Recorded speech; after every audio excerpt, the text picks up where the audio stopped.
The smell of hot fries drifted through the small, crowded roadside cafe as the rain hammered against the tin roof. People rushed in and out, shaking water off their clothes, fighting for the few dry seats. Among them sat a young man in a simple gray hoodie, his head bowed, his expression unreadable. No one knew his name. No one recognized his face. And no one, not even the woman who approached him, had the slightest idea that the man quietly eating his fries was, in fact, a billionaire. He was Arav Mehta, the owner of India's fastest-growing tech company. But today, stripped of suits, security, and luxury, he sat alone, away from a world that demanded too much from him. He had come here to feel normal again, even for just an hour. Just then, a soft, hesitant voice broke through the noise. "Sir, can we share your fries?" Arav looked up. A woman in her early 30s stood there, clothes soaked with rain, clutching the hand of a small, shivering boy. The child stared at the fries as if they were the most precious thing in the world. Arav blinked. He had been asked for business deals, investments, partnerships, but never, fries. "Why?" he asked quietly. The woman looked embarrassed. I forgot my wallet at home. My son hasn't eaten since morning. I tried to order tea at least, but..." Her voice broke. The boy tugged her hand. "Mama, it's okay. I'm not that hungry." But his eyes told another story. Arav pushed the fries toward them. "Of course. Sit." The woman exhaled in relief. She sat opposite him, gently placing the boy on her lap as they picked a fry each, eating slowly, almost gratefully. For a moment, Arav simply watched. Something tugged at his chest. He couldn't remember the last time he saw someone savor food this way. To him, meals had become meetings. Life had become numbers. The woman wiped her son's face and glanced at Arav. "Thank you, sir. You don't know what this means." "What's your name?" he asked. "Ria," she said. "And this is my son, Kabir." Kabir smiled shyly, hiding behind his mother's shoulder. Arav hesitated, then asked the question that had been bothering him. "You could have asked anyone here. Why me?" Ria glanced around. "People judge. They look at your clothes first, then decide if you deserve kindness. But you looked like you wouldn't say no." Arav chuckled. "That's a new one," she continued. "Life hasn't been kind lately. Lost my job 2 months ago. Been doing some stitching work from home.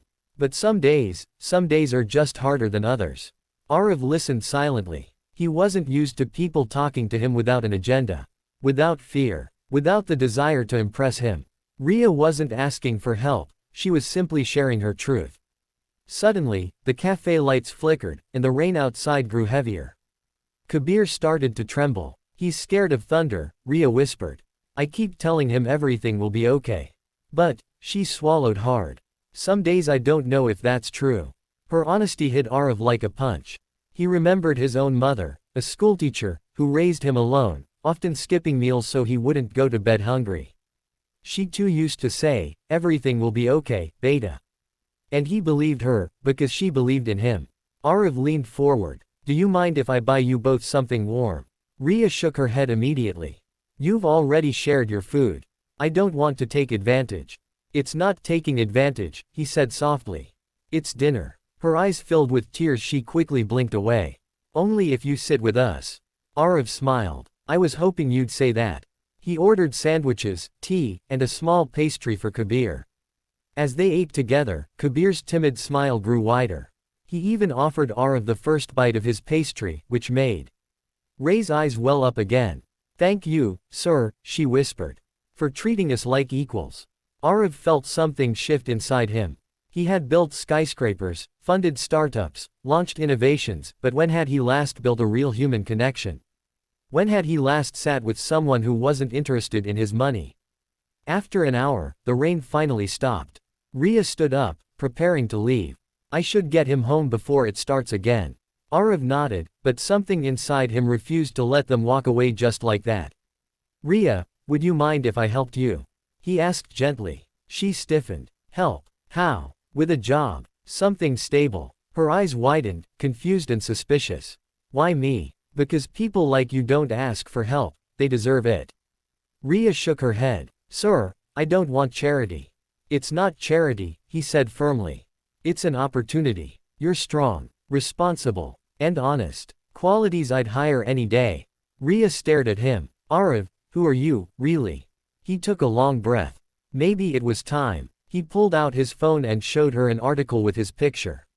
Her jaw dropped. You're that Arav Mehta. Kabir squinted at the picture. Mama, he looks richer in the phone. Arav burst out laughing. Yes, well, the phone lies sometimes. Ria covered her mouth, embarrassed.